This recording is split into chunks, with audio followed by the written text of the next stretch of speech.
안녕하세요, 여러분. 혹시 이런 생각 해보셨어요? 우리가 어쩌면 매일 두 개의 법정 사이에 서 있는지도 모른다는 거요. 하나는 눈에 보이는 세상의 성공을 재는 법정이고, 다른 하나는 눈에 보이지 않는 더 큰 법정이죠. 오늘은 바로 이 삶의 법정이라는 주제를 다룬 한 편의 아주 강력한 설교를 통해서 우리 삶의 진짜 평가 기준은 과연 무엇인지 같이 한번 깊이 파헤쳐 보겠습니다. 자, 상상해보세요. 이야기는 아주 극적인 장면에서 시작합니다. 재판장의 차갑고 엄숙한 목소리가 법정 전체에 쩌렁쩌렁 울려 퍼져요. 피고 요셉, 일어서라. 그러자 쇠사슬에 묶인 한 젊은 히브리 청년이 자리에서 천천히 일어섭니다. 때는 기원전 1700년경 이집트입니다. 여기 타임라인을 보시면 아시겠지만 요셉은 주인인 보디발 아내의 터무니없는 거짓말 하나 때문에 순식간에 파렴치한 범죄자가 되어버려요. 무슨 변명을 할 기회 같은 건 있지도 않았죠. 그냥 유죄. 그리고 곧바로 왕의 죄수들이 갇히는 감옥으로 끌려갑니다. 요셉의 이 수천 년 전 이야기가 오늘을 사는 우리에게 정말 큰 울림을 주는데요. 사실 우리 모두 직장에서, 가정에서, 심지어 SNS에서도 끊임없이 다른 사람의 평가를 받으면서 살아가잖아요. 그런데 오늘 우리가 살펴볼 설교는 바로 이 지점에서 질문을 던집니다. 과연 그게 우리가 서야 할 단 하나의 법정이 맞을까요? 자, 그렇다면 요셉은 이 말도 안 되는 부당한 현실 앞에서 과연 어떻게 반응했을까요? 바로 여기서 이 설교가 제시하는 아주 중요한 개념이 등장합니다. 그건 바로 성공이 아니라 충성을 목표로 삼는 존재, 청지기의 탄생입니다. 요셉은 보디발의 집에서 가정 총무가 되는데요. 이게 헬라어로는 오이코노모스라고 합니다. 말 그대로 집안의 관리자라는 뜻이죠. 근데 정말 중요한 건 그가 이 역할을 원해서 맡은 게 아니라는 거예요. 노예로 팔려와서 선택의 여지 없이 그 자리에 그냥 놓여진 거거든요. 바로 이게 요셉이 마주했던 운명의 갈림길입니다. 선택지는 딱 세 가지였어요. 첫째, 나는 야곱의 아들이지 노예 따위가 아니라고 하면서 반항하는 것. 둘째, 하나님은 날 버렸어. 이제 내 인생은 끝났어 하면서 절망의 늪에 빠지는 것. 하지만 그는 세 번째 길을 택합니다. 내가 어디에 있든 지금 이 자리에서 나는 하나님의 청직이다. 바로 충성을 선택한 거죠. 그리고 이 구절이 바로 이 설교의 심장이라고 할 수 있습니다. 청지기, 즉 맡은 자에게 요구되는 건 딱 하나, 바로 충성이라는 거죠.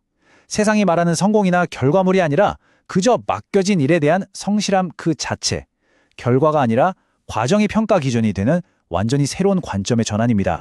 자, 이제부터 정말 흥미로운데요. 이 설교는 요셉의 이야기를 통해서 우리가 매일 마주하는 세 종류의 법정을 보여줍니다. 정말 기가 막힌 비유죠. 첫 번째 법정은 바로 여론의 법정입니다. 요셉이 이집트 사람들에게 저 히브리 놈들은 다 저래 라며 손가락질 당했던 것처럼 우리도 동료, 가족, 그리고 얼굴도 모르는 온라인상의 사람들에게 끊임없이 판단받죠. 좋아요 개수에 하루 기분이 오르락내리락 하는 것, 이것도 일종의 여론 복종 아니겠어요? 그렇다면 이 무시무시한 여론의 법정에 우리는 어떻게 대응해야 할까요? 이 구절이 정말 놀라운 해답을 줍니다. 설교는 사도 바울의 말을 빌려서 다른 사람의 판단을 향해 그건 내게 매우 작은 일입니다 라고 선언하라고 말합니다. 그 거대한 압박감으로부터 우리 자신을 해방시키는 아주 강력한 선언이죠. 두 번째 법정은 우리 마음속에 있습니다. 바로 자기 비판의 법정이에요. 어쩌면 다른 사람의 비난보다 이게 더 가혹할지도 몰라요.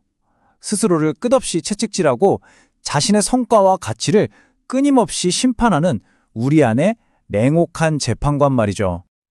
그리고 마침내 설교가 제시하는 마지막 법정이자 궁극적으로 유일하게 중요한 법정에 있습니다.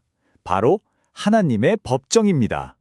이 법정의 재판관은 우리의 겉으로 드러난 행동뿐만 아니라 그 마음의 가장 깊은 곳, 그 숨은 동기까지 꿰뚫어 보신다고 이야기합니다. 그러니까 핵심은 이거예요. 이 마지막 법정의 최종 판결은 우리를 벌주고 정죄하기 위한 게 아니라는 겁니다. 오히려 그 목적이 칭찬에 있다는 거예요. 정말 놀랍지 않나요? 우리가 얼마나 대단한 성공을 거두었느냐가 아니라 아무도 보지 않는 곳에서 지켰던 그 작은 충성됨을 발견하고 수고했다고 칭찬해 주시는 법정이라는 거죠. 네, 지금까지 본 것처럼 요셉은 정말 충성된 청지기의 훌륭한 모델이었습니다. 하지만 설교는 여기서 한 걸음 더 나아가요. 요셉보다 더 완전하고 더 완벽한 청지기가 있다고 말이죠. 그분이 바로 예수입니다. 이 표를 한번 보세요. 와, 정말 소름 돋을 정도로 닮아 있지 않나요? 설교는 요셉과 예수의 삶이 얼마나 평행이론처럼 닮아 있는지를 하나하나 보여줍니다. 사랑받는 아들이었지만 형제들에게 미움받고 은전에 팔리고 거짓 고소를 당하고, 하지만 마침내 모두를 구원하는 구원자가 되는 이 과정 전체가요. 이걸 통해 설교는 예수가 바로 가장 완벽한 청지기의 원형이라고 제시하는 겁니다. 하지만 정말 결정적인 차이점이 딱 하나 있습니다. 요셉은 보디발 아내의 유혹을 피해 도망쳤어요. 그게 자신을 지키는 최선이었죠. 하지만 예수는 우리를 구원하기 위해 십자가라는 그 끔찍한 고통과 유혹 앞에서 도망치지 않고 그 자리에 끝까지 남으셨다는 겁니다. 자기 보존을 위한 충성이 아니라 자기 희생적인 충성이었던 거죠. 자, 그럼 이 모든 엄청난 이야기가 오늘을 사는 우리와 도대체 무슨 상관이 있을까요? 이제 설교는 이 거대한 개념을 우리가 매일의 삶 속에서 적용할 수 있는 아주 구체적인 삶의 태도로 친절하게 안내합니다. 바로 이렇게 한번 살아보는 겁니다. 직장에서 하는 일을 내 성공을 위한 발판이 아니라 지금 나에게 맡겨진 소중한 일로 여기는 거죠. 누군가 나를 비판할 때 속으로 이건 매우 작은 일이야 라고 되뇌어보고, 억울한 일을 당했을 땐 괜찮아, 더 높은 법정이 있어 라고 믿는 겁니다. 그리고 하루를 마칠 때 오늘 얼마나 성공했나가 아니라 오늘 얼마나 충성스러웠나를 돌아보는 태도, 이게 바로 청지기의 삶인 거죠. 오늘 설명을 마치면서 마지막으로 이 질문을 여러분께 꼭 던져드리고 싶습니다. 만약 성공이나 세상의 인정이 아닌 오직 충성만이 내 삶의 유일한 평가 기준이 된다면 여러분의 내일은 과연 어떻게 달라질까요? 이 질문이 오늘 여러분의 마음에 깊은 울림으로 남기를 바랍니다.